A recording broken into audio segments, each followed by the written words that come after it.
और suspense account credit. कोई बताएगा फ़र्क कितने का आ रहा है?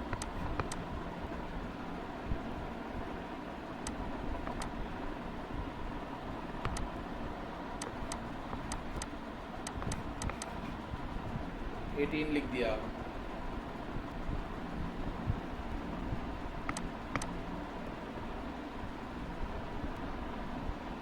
ठीक है, अब इसको जब सारे एरर्स को आप पोस्ट करोगे, मेरे ख्याल से इसके अंदर जो सस्पेंस अकाउंट का टी अकाउंट बना हुआ था, और मेरे ख्याल से गालिबन जो सस्पेंस अकाउंट का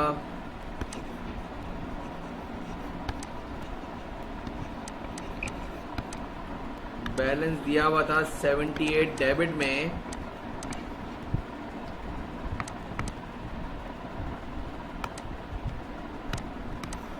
पहली एंट्री में सस्पेंस डेबिट हुआ है 200 से,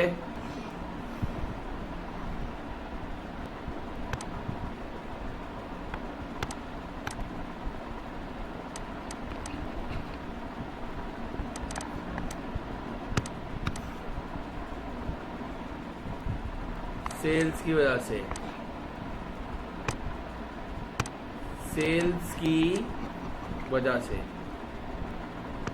दूसरे एरर में क्या हुआ है, सस्पेंस अकाउंट क्रेडिट हुआ है 260 से,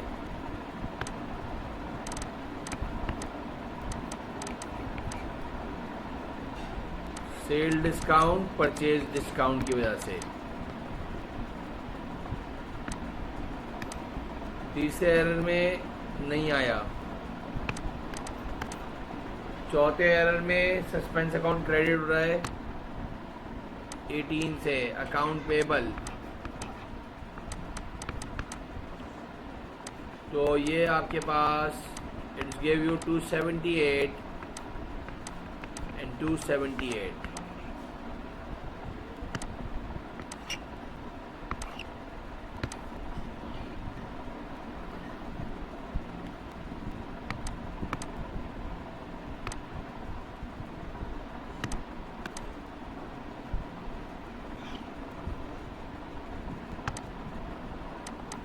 क्वेश्चन नंबर 3 देख लो।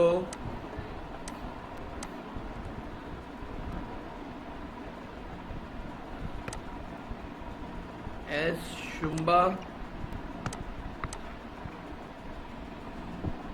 ओनर का नाम है 112,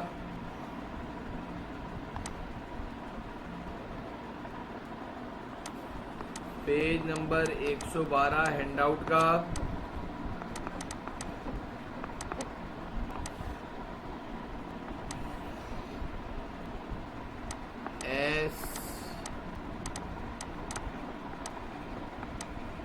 शुंबा।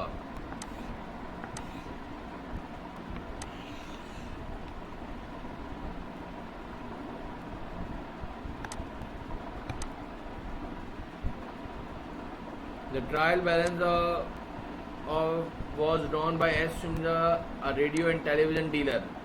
किस चीज़ का काम है? रेडियो और टेलीविज़न जो है डीलर है। On 30 April 1995, but the total does not agree. A suspense account was opened to the record of reference. The books were checked and the following error or omission were discovered. The purchase day book overcast. पहला error, purchase day book overcast हो गई है।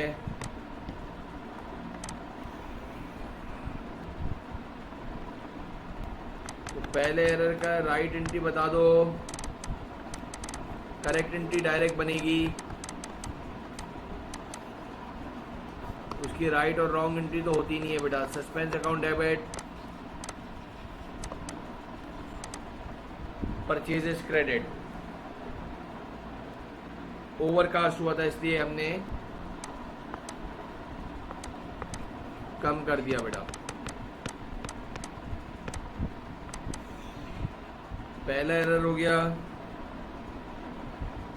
दूसरा error देख लो,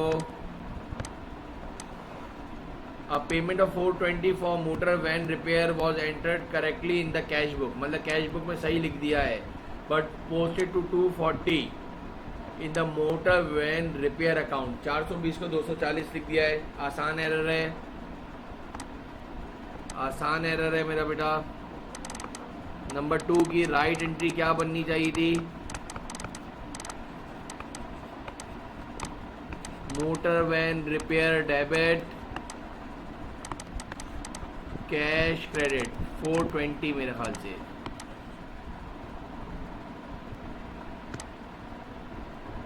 $420 को 240 correctly recorded बोल रहा है, correctly recorded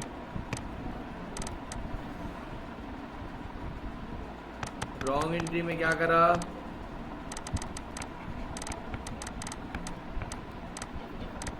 motor van repair में सिर्फ गड़बड़ करी है। कैश अपनी जगह पे बिल्कुल सही है, कैश पे 420 लिखा है लेकिन इधर 240 लिखा है, अच्छा एरर है। मोटर वैन रिपेयर के अंदर बिल्कुल सही है जुबिया, वेरी गुड। अब कोई बताएगा ज़रा करेक्ट एंट्री क्या बनेगी बेटा? दूसरे एरर की करेक्ट एंट्री क्या बनेगी? मोटर वैन रिपेयर को बढ़ा दो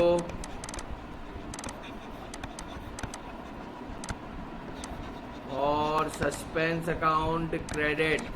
कितना डिफरेंस आ रहा है?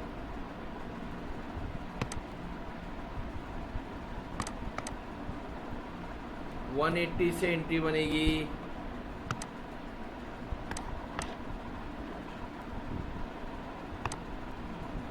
$180 से ये एंट्री बनेगी। मोटर वैन रिपेयर को बढ़ा दिया और सस्पेंस को क्रेडिट कर दिया।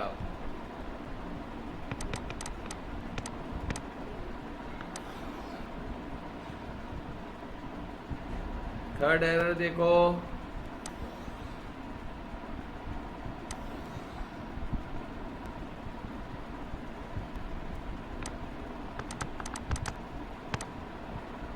discount receive of 430 have been posted from the cash book to the creditors account। Creditors के अकाउंट में लिख दिया है डिस्काउंट रिसीव्ड 430 का posted from the cash book. Cash book से क्रेडिटर के अकाउंट में लिख दिया but no other entry have been made. Discount receive की एंट्री क्या बनती है? सबसे पहले तो ये बात हो गई। राइट एंट्री क्या बनती है डिस्काउंट रिसीव की? Account payable debit, discount received credit.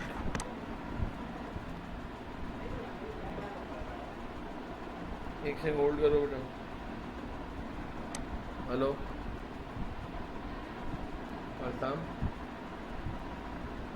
गलत नंबर है भाई।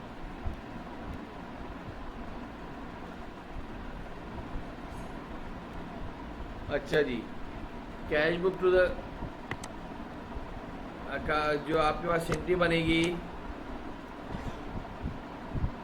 कि discount receive of 430 has been posted from the cash book to creditors account but no entry had been made.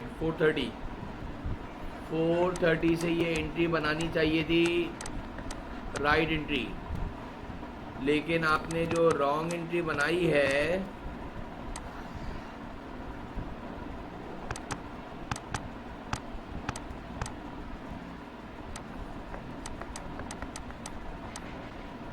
आपने क्रेडिटर्स के अकाउंट में तो लिख दिया है मेरा बेटा but no other entry have been made. Discount receive में नहीं लिखा, ये हुआ है। अब बताओ थर्ड एंट्री की करेक्ट एंट्री क्या बनेगी बेटा? डिस्काउंट रिसीव करा दिया है लेकिन लिखना ही भूल गए हो। क्रेडिटर के अकाउंट में तो लिख दिया है, जो चीज़ रिकॉर्ड नहीं है उसको रिकॉर्ड कर दो।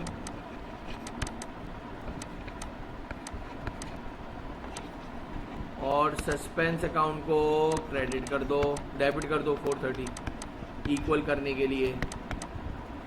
सस्पेंस डेबिट कामिल और डिस्काउंट रिसीव क्रेडिट गुड। तीसरा एरर हो गया।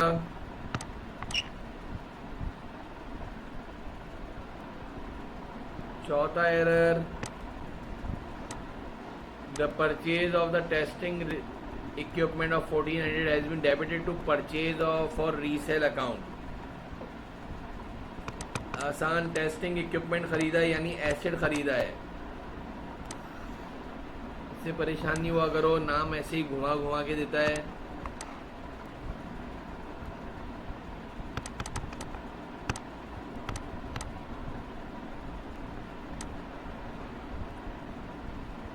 चौथे की राइट एंट्री क्या बनेगी? टेस्टिंग इक्विपमेंट खरीदा है, तो टेस्टिंग इक्विपमेंट को तुमने कर दिया डेबिट और कैश क्रेडिट। लेकिन इसकी जो रॉन्ग एंट्री बनेगी, तुमने परचेजेस फॉर रीसेल, परचेजेस होती ही रीसेल के लिए, परचेजेस डेबिट कर दिया और कैश क्रेडिट घुमा दिया तुम्हें परचेज फॉर रीसेल। तो भाई परचेजेस तो होती ही रीसेल के लिए 1400 रुपये की एंट्री, टेस्टिंग इक्विपमेंट को डेबिट करना चाहिए था और कैश को क्रेडिट करना चाहिए था, तुमने परचेजेस में डाल दी कि हमने गुड्स खरीदे हैं, हालांकि वो एसेट खरीदा था। कोई बताएगा इसकी करेक्ट एंट्री क्या बनेगी?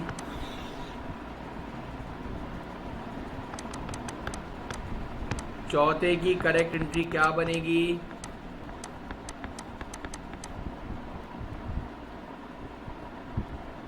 जो असल चीज़ है उसको लिख दो पहले, टेस्टिंग इक्विपमेंट डेबिट और परचेजेस जिसका काम नहीं है उसको परचेजेस को क्रेडिट कर दो बेटा। इससे कैश तो अपनी जगह पे सही लिखा हुआ है। सही है, गुड बुशरा। 4 एरर हो गए अल्हम्दुलिल्लाह।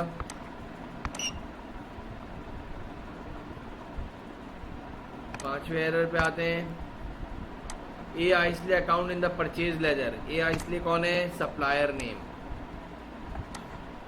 यानी कि अकाउंट पेबल सप्लायर है ए आइसले।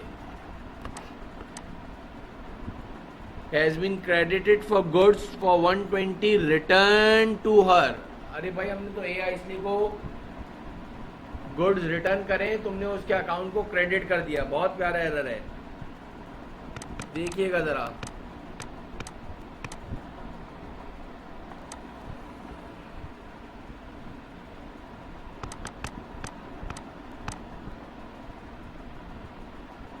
पांचवें एरर की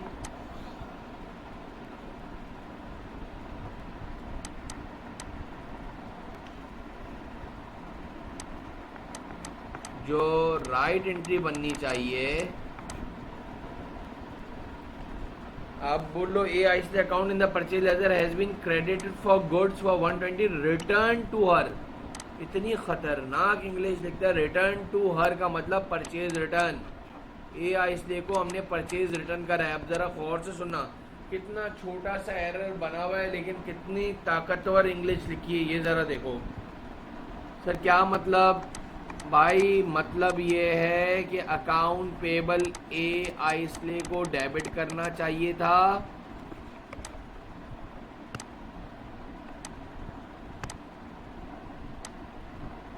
और परचेज रिटर्न करना चाहिए था क्रेडिट। 120 से आपने जो एंट्री बनाई ना मेरा बेटा, आपने जो रॉन्ग एंट्री बनाई ना, ये तो एंट्री बनानी चाहिए थी कि आपको अकाउंट पेबल को डेबिट करना चाहिए था। आपने डेबिट में कुछ नहीं लिखा, परचेज रिटर्न अपनी जगह पर ही है 120,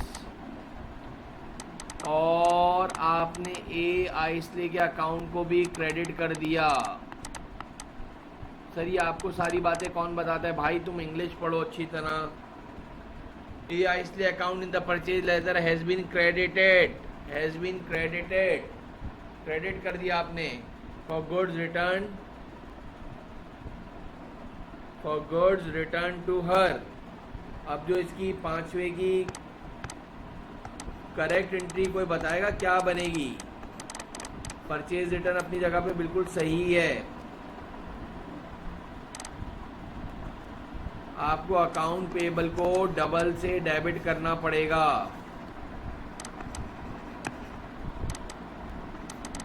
ए आइसले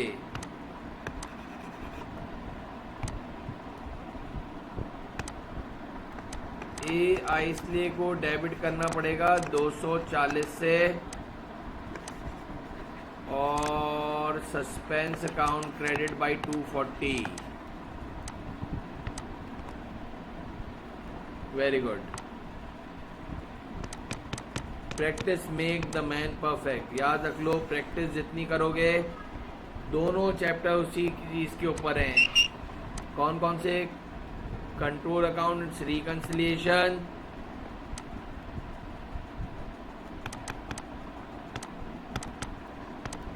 और एरर एंड सस्पेंस अकाउंट।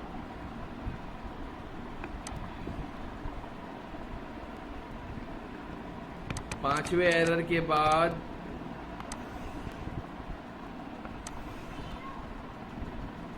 छठे एरर को, सिक्स वाले को देख लें। इतना बड़ा सवाल नहीं आता, ये सिर्फ प्रैक्टिसिंग के लिए करवा रहा हूँ ताकि याद रहे।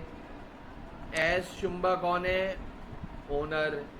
Has taken a television set cost 350 from the goods for his personal use and it has been charge to its account as drawing. No other entry have been made. Drawings तो लिख दिए लेकिन दूसरी एंट्री नहीं लिखी आपने। क्या मतलब सर? यानी राइट एंट्री बननी चाहिए थी। एस शुम्बा अपने घर पे एक टेलीविज़न ले गया, और टेलीविज़न और रेडियो का काम है, तो ड्राइंग्स डेबिट करके परचेजेस को क्रेडिट करना चाहिए था 350 से। ये राइट एंट्री बननी चाहिए था मेरा बेटा, और आपने उठाकर रॉन्ग एंट्री ये बना दी कि ड्राइंग्स तो लिख दी है 350 से, लेकिन अदर एंट्री नहीं लिखी। पार्शल ओमेशन कहलाता है ये, पार्शल ओमेशन कहलाता है। तो अब ड्राइंग्स तो लिख दी है अपने नाम से, no other entry have been made. तो बताओ ज़रा इसकी करेक्ट एंट्री मेरा बेटा क्या बनेगी? क्या चीज़ रिकॉर्ड नहीं करी? परचेजेस नहीं लिखी, और सस्पेंस अकाउंट को आपने डेबिट कर दिया 350 से। Very good Dawood.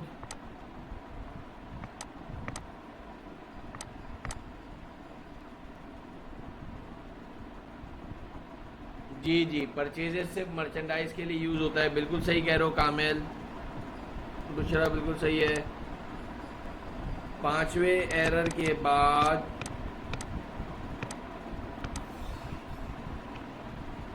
सिक्स वाला पढ़ लें, बल्कि ये 6 ही तो करा था, और 7 कुछ है ही नहीं। No other error have been omitted, ये तो 6th एरर था मेरा बेटा। ये छठे की एंट्री बना ली हमने अल्हम्दुलिल्लाह, तो सारे एरर्स हो गए। अब देखो लिखा है right up a suspense account including your calculation of the opening balance. एक और चीज़, नई चीज़ सीख लो। क्या याद करोगे? कभी कभार सस्पेंस का बैलेंस नहीं दिया होगा तुम्हें सवाल में, तुम्हें सस्पेंस का ओपनिंग बैलेंस नहीं दिया होगा सर, तो फिर क्या होगा? कोई बहुत बड़ी चीज़ नहीं है, रॉकेट साइंस, ये भी सीख लो बेटा। ये मेरा बेटा मैंने सस्पेंस अकाउंट बना दिया। मैंने आपको बोला है सस्पेंस अकाउंट का बैलेंस डेबिट में भी आ सकता है और क्रेडिट में भी आ सकता है, कोई ऐसी बात ही नहीं है, दो राय नहीं है। पहली लाइन दोनों तरफ से छोड़ देना, डेबिट की तरफ से भी छोड़ देना। आपको ऐसे ही बताने के लिए बोल रहा हूँ, एक लाइन खींच रहा हूँ, यानी हमेशा याद रहे कि डेबिट और क्रेडिट की दोनों तरफ की लाइनें छोड़ दी आपने। सर क्यों छोड़ दी? मुझे नहीं पता ना कि सस्पेंस का अकाउंट डेबिट में आएगा या क्रेडिट में आएगा। इट्स वेरी इजी बेटा, फिर सुन लो अच्छी तरह। अब देखो ये क्वेश्चन नंबर 3, सस्पेंस डेबिट हुआ है 200 रुपये से, सस्पेंस डेबिट हुआ है 200 रुपये से।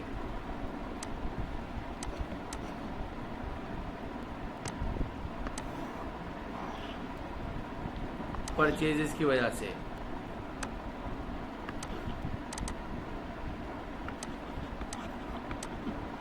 एंट्री नंबर भी लिख देता तो ज़्यादा अच्छा हो जाता। 1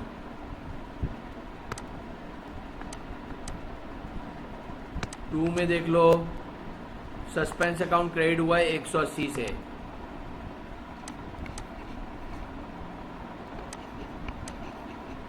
मोटर एक्सपेंस के नाम से। अभी कोई सवाल नहीं पूछेगा, पहले इधर देख लो भाई। मोटर वैन रिपेयर के नाम से, मोटर वैन रिपेयर के नाम से सस्पेंस अकाउंट, अभी कोई बात नहीं है, पहले इधर देख लो। थर्ड, सस्पेंस अकाउंट डेबिट हुआ 430 से,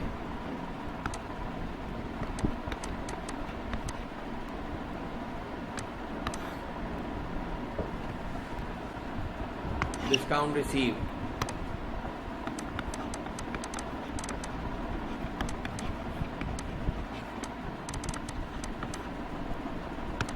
चौथा एरर देख लो,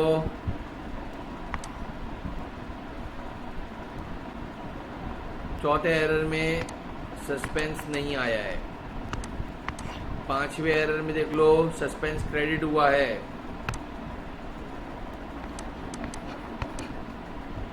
अकाउंट पेबल के नाम से AI स्लेव।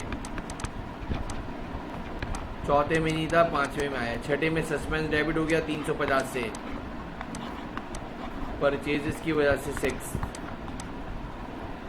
अब मेरा सवाल है मेरा बेटा, सारे स्टूडेंट ज़रा डेबिट का टोटल करना, एक बंदा क्रेडिट को टोटल करना। जहाँ पे सस्पेंस डेबिट आ रहा था डेबिट में लिख दिया, जो क्रेडिट में आ रहा था क्रेडिट में लिख दिया।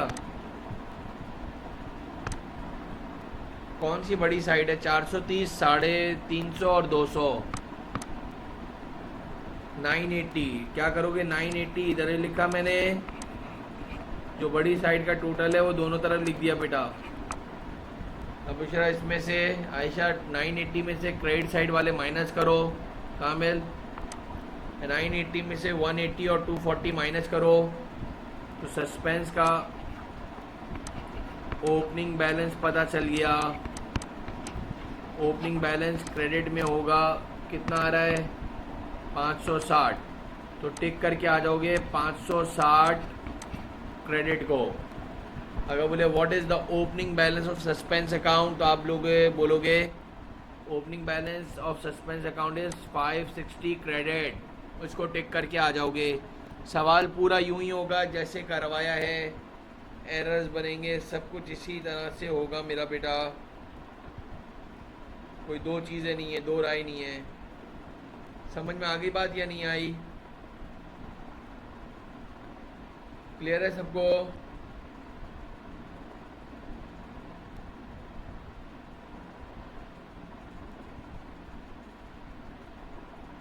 सबके क्लियर है बेटा ये?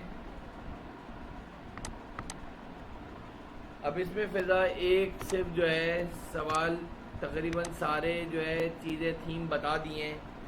एक चीज़ इससे चैप्टर की रह गई है, वो उससे ही एक पार्ट आगे आता है। पूरा इसी तरह से बुशरा रूबिया, ये सारे एरर्स इसी तरह से एरर्स बनते हैं, और वो मेरे ख्याल से आपके पास क्वेश्चन नंबर 4 ही है।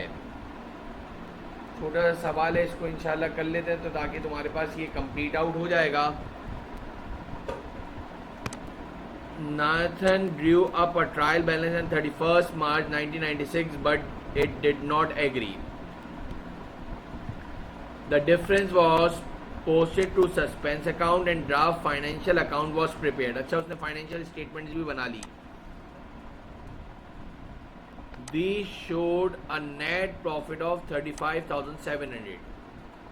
उसने उसके जो है ट्रायल बैलेंस टैली नहीं हो रहा था, उसने फाइनेंशियल स्टेटमेंट्स भी बना ली बच्चों, और फाइनेंशियल स्टेटमेंट में नेट प्रॉफिट भी निकाल दिया।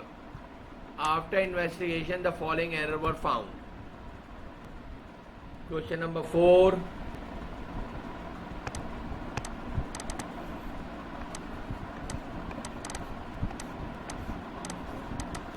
पेज नंबर 112 हैंड आउट का। ज़रा बात सुनिएगा अच्छी तरह, इसी के ये एक ही नेथन वाला सवाल है। पहली बात मेरा बेटा। दूसरी, बताना कुछ और चाह रहा हूँ, ज़रा गौर से सुनना।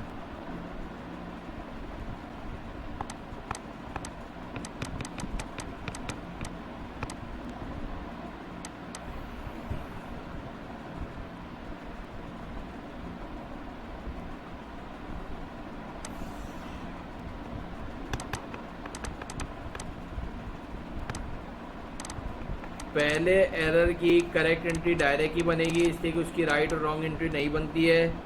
मैं गलत, sale journal has been overcast by 1000, sale journal has been overcast. तो आपको सेल्स को कम करना पड़ेगा बच्चों 1000 से, और सस्पेंस अकाउंट को आपने कर दिया क्रेडिट बाई 1000। मैं आपको रेकमेंड करूंगा इन्हीं सवालात को दोबारा एक दफ़ा कर लोगे हमेशा के लिए, बगैर देखे करना, इसके बाद इससे चेक कर लीजिएगा बेटा, और क्या है, हमेशा के लिए आसानी हो जाएगी। सेल्स डे बुक ओवरकास्ट थी तो आपने ख़त्म कर दिया। सेकंड एरर देखो, return inward of 570 has been posted to the return inward account as 750। अब देखो ज़रा, सेकंड एरर के अंदर राइट एंट्री क्या बननी चाहिए थी, रिटर्न इनवर्ड कहाँ पर होता है, वो आधी बात कर रहा है तो आप भी आधी बात करो। ये आपको पता होना चाहिए, रिटर्न इनवर्ड डेबिट में होना चाहिए। रिटर्न इनवर्ड कितने से डेबिट होना चाहिए, 570।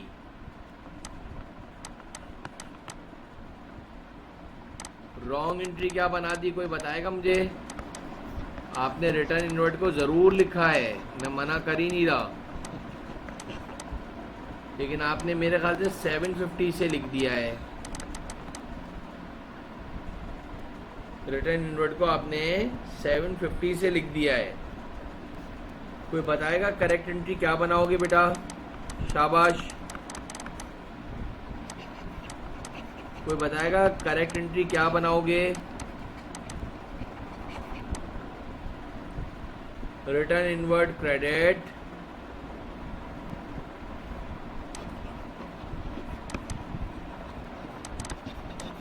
Suspense account debit. कितने से ज्यादा लिख दिया है? 180 से।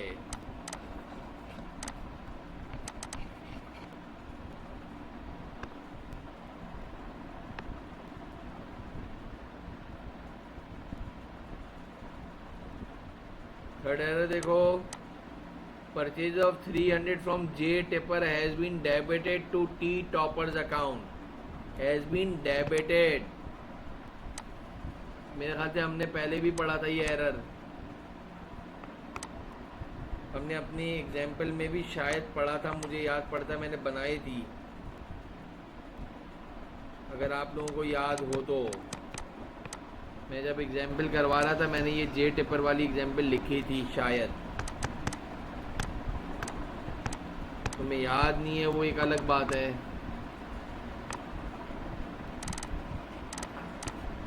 इतने बुड्ढे नहीं बनो कि कल की चीज़ भी भूल जाओ। Purchases from J tipper account payable credit by purchases debit, supplier का नाम है जे टिपर।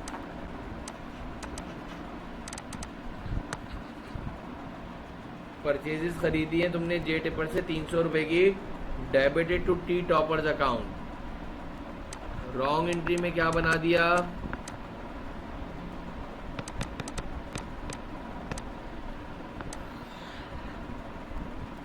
रॉन्ग एंट्री में आपने क्या बना दिया? परचेजेस को डेबिट करा है, अकाउंट पेबल टी टॉपर को भी डेबिट कर दिया है, और क्रेडिट में कुछ भी नहीं लिखा।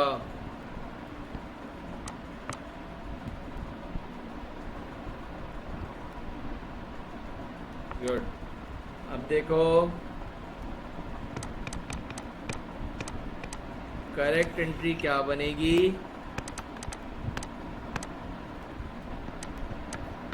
थर्ड की करेक्ट एंट्री क्या बनेगी? असल बंदा कौन है? जे टिपर, उसको क्रेडिट करा, और इसका कोई काम ही नहीं था टी टॉपर का, टी टॉपर को भी क्रेडिट करा,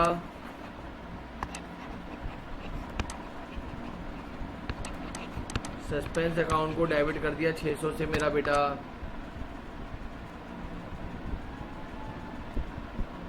वेरी गुड।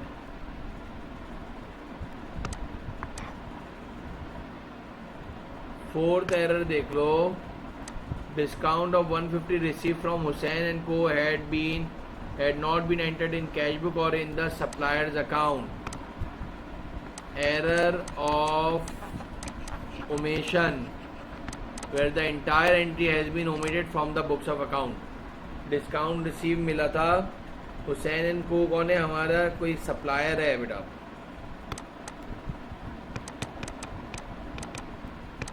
तो उससे हमें डिस्काउंट मिला था। तो फोर्थ में जो राइट एंट्री होती है वही करेक्ट एंट्री बन जाती है। अगर याद हो आप लोगों को, हुसैन एंड को जो है supplier account payable Hussain and co debit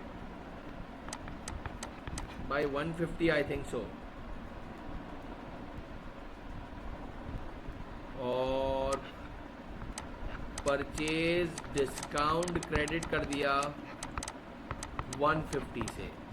तो अल्हम्दुलिल्लाह हमने ये सारी एंट्रियां बना दी, करेक्ट एंट्रियां बना दी। अब इस सवाल के अंदर मेरा एक सवाल ये है कि इसके अंदर आपको कोई सस्पेंस का अकाउंट बना के नील नहीं करना है। इसके अंदर आपको क्या बोल रहा है, draw up the journal entries to correct the error 1 to 4, draw up a statement of correcting net profit. अब इधर से बात शुरू हो रही है। मेरा सवाल ये है कि अब ज़रा गौर से सिर्फ 10 मिनट की बात सुन लो तो अच्छी तरह समझ में आ जाएगी, और फिर मैं ये आपको फाइल भेज दूंगा तो आप अच्छी तरह से इसको वापस से, at the end of the accounting period the company must prepare their financial statements. साल के आखिर में कंपनी फाइनेंशियल स्टेटमेंट ज़रूर बनाती है। ओके सर, फाइनेंशियल स्टेटमेंट्स के अंदर दो चीज़ें होती हैं मेरा बेटा। एक होती है इनकम स्टेटमेंट जो हमने पढ़ी थी, और एक होती है बैलेंस शीट। बिल्कुल ज़ीरो से स्टार्ट करा, गौर से सुनिएगा। एक होती है इनकम स्टेटमेंट और एक होती है balance sheet. Okay sir, income statement से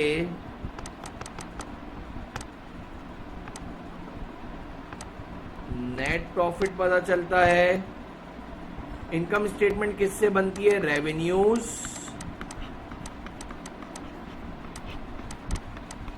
जिसको आप इनकम भी कहते हो, यानी दो हेड से, and expenses. with the help of revenues and expenses, with the help of revenues and expenses we prepared income statement, and remaining balance sheet के लिए we have to prepare with the help of assets,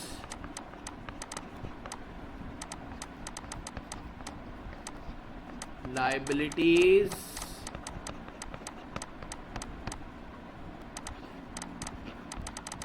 and capital. ये सब पढ़ा हुआ ये चीज़ों को वापस से रिकॉल करना और उससे फिर इससे मर्ज कर देंगे।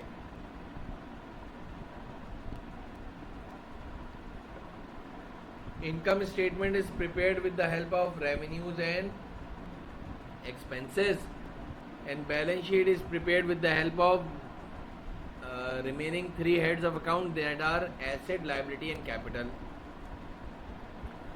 Now if revenues, अच्छा इनकम स्टेटमेंट क्यों बनाई जाती है, to find out net profit और loss.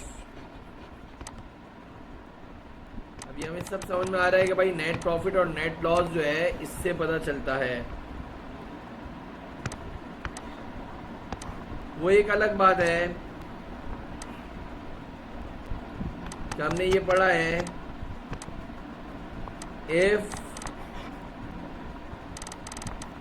Income is greater than expenses, आपकी इनकम ज़्यादा है और एक्सपेंसेस कम है, तो वी गेट नेट प्रॉफिट। तो हमें क्या होगा, नेट प्रॉफिट होगा कंपनी को।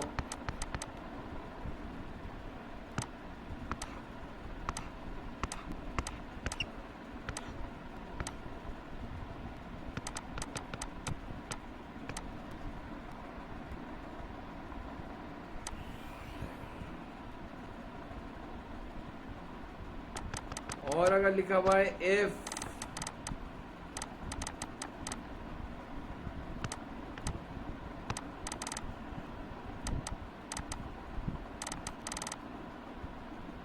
Income is less than expenses,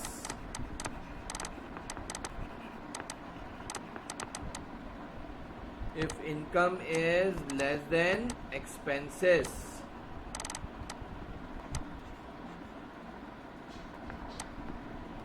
then we get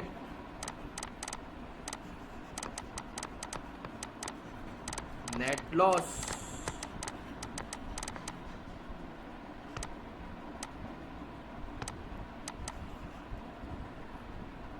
If income is less than expenses, तो हमें नेट लॉस होगा। तो एक बात तो कंफर्म हो गई कि सारे revenues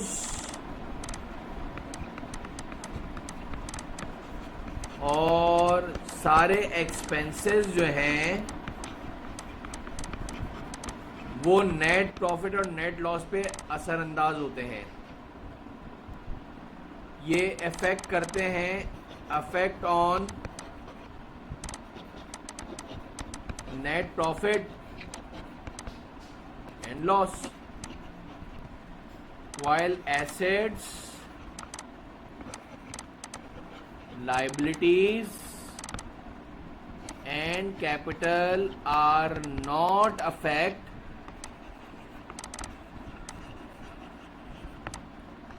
on net profit or loss.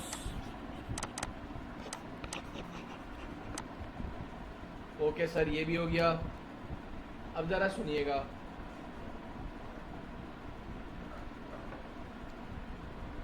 इतने सवाल के अंदर आपको बहुत आसान है, ये तो मैंने डिटेल में इसलिए बताया, जरा देख लो।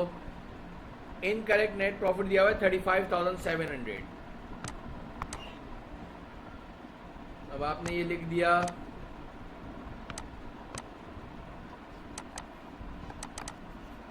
ये लास्ट जरा देख लो, बहुत आसान है, it's very easy. Statement showing correction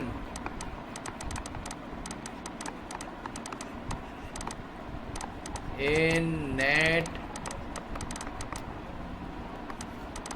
profit।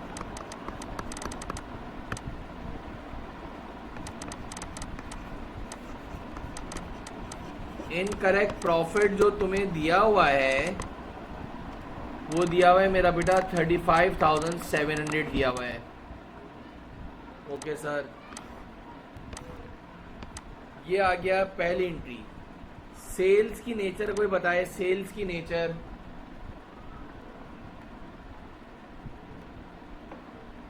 कोई सेल्स की नेचर बताए मुझे, शाबाश। रेवेन्यू, अब बताओ सेल्स रेवेन्यू जो है पहले वाली करेक्ट एंट्री में इनकम जो है बढ़ रही है या कम हो रही है? रेवेन्यू इंक्रीज हो रही है या डिक्रीज हो रही है?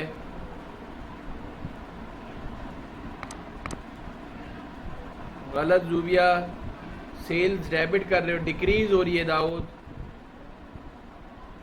Very good Zubia, revenue decrease हो रही है, क्रेडिट में होती है तो इंक्रीज होती है, डेबिट में हो रहा है तो डिक्रीज हो रही है। नहीं आई बात समझ में? तो आपकी रेवेन्यू जो है वो डिक्रीज हो रही है। अब लास्ट चीज देख लो इसके अंदर, अगर रेवेन्यू डिक्रीज होगी तो प्रॉफिट भी डिक्रीज होगा। सबको पता है अगर रेवेन्यू डिक्रीज होगी तो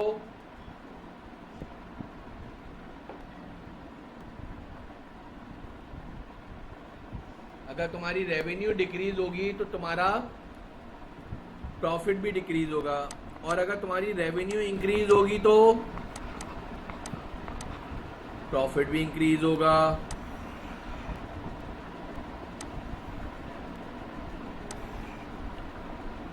और अगर तुम्हारे एक्सपेंसेस इंक्रीज हुए, यानी ये कहना सही होगा कि there is a direct relationship between revenue and profit. There is a direct relationship between revenue and profit. और अगर तुम्हारे खर्चे बढ़ रहे हैं, एक्सपेंसेस इंक्रीजेस, तो प्रॉफिट क्या होगा बेटा? डिक्रीज होगा। और अगर तुमने एक्सपेंसेस को कम कर लिया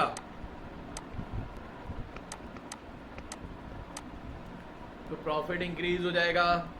there is an inverse relationship between expenses and profit. There is an inverse relationship between revenue, expenses and profit. तो इस लिहाज से पहले एरर में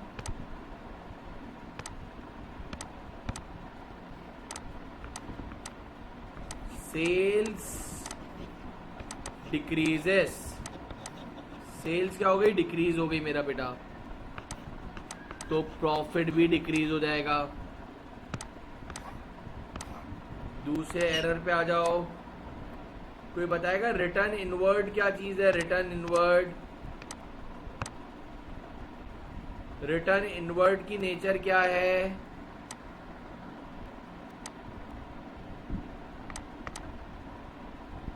गलत, रिटर्न इनवर्ड एक्सपेंस है। वेरी गुड सुफियान, मलाइका, कामिल एक्सपेंस है। रिटर्न इनवर्ड की नेचर एक्सपेंस है। एक्सपेंस कहाँ पे रिकॉर्ड होते हैं? डेबिट में। तो अभी एक्सपेंस कहाँ रिकॉर्ड हो रहा है? क्रेडिट में। तो एक्सपेंस इंक्रीज हो रहे हैं या डिक्रीज हो रहे हैं? एक्सपेंस इंक्रीज हो रहे हैं या डिक्रीज हो रहे हैं? Very good Bushra. तो अब क्या करेंगे? ये 180 return inward decreases. Return inward बड़ा इंटरेस्टिंग है, और यकीन जानो सिर्फ और सिर्फ कंसेप्ट वाला ही बच्चा नंबर लेगा। जब रिटर्न इनवर्ड एक्सपेंस डिक्रीज होगा तो प्रॉफिट इंक्रीज हो जाएगा। जब एक्सपेंस डिक्रीज होगा तो प्रॉफिट इंक्रीज हो जाएगा। अभी बताया है। सबके क्लियर है बेटा? इधर तक क्लियर है? दो एरर्स समझ में आ गए बेटा सबके? तीसरा एरर जरा देखो, अकाउंट पेबल क्या है? अकाउंट पेबल की नेचर बताओ। अकाउंट पेबल की नेचर बताओ। लाइबिलिटीज। अकाउंट पेबल की नेचर क्या है? लाइबिलिटीज दाऊद। और लाइबिलिटी का कोई इम्पैक्ट नहीं पड़ता प्रॉफिट पर, तो तीसरी एंट्री का कोई इम्पैक्ट नहीं आएगा। कभी कभार तो ऐसा भी सवाल दे देता है, बोलता है इसका क्या है, तो आप लिखोगे नो इफेक्ट। इस एरर का प्रॉफिट पे कोई असर नहीं पड़ेगा। कोई बताएगा क्यों नहीं पड़ेगा? कौन कौन सी चीज जो है प्रॉफिट पे असर नहीं करती है? एसेट, लाइबिलिटी और कैपिटल। एसेट, लाइबिलिटी और कैपिटल। चौथा देख लो,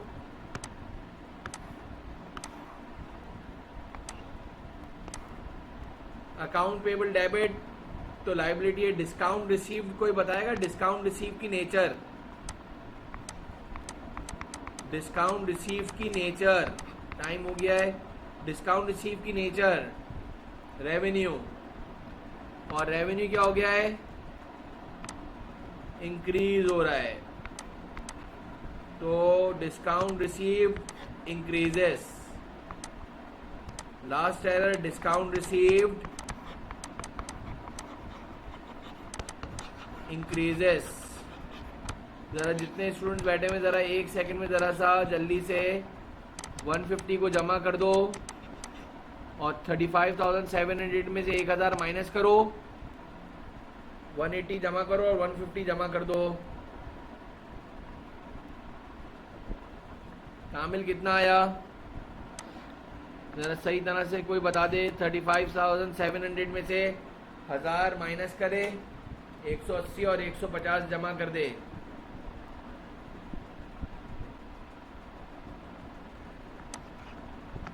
$35,030 करेक्टेड नेट प्रॉफिट आ गया।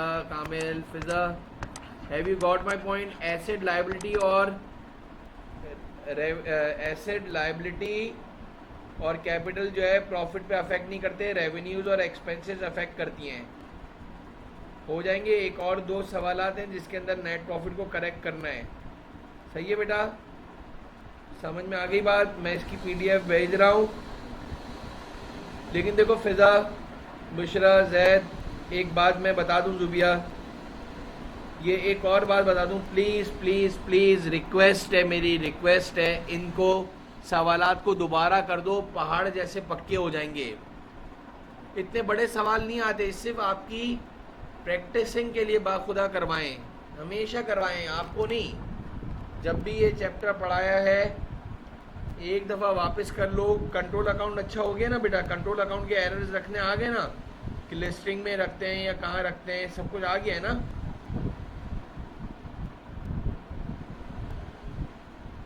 समझ में आ गई बात?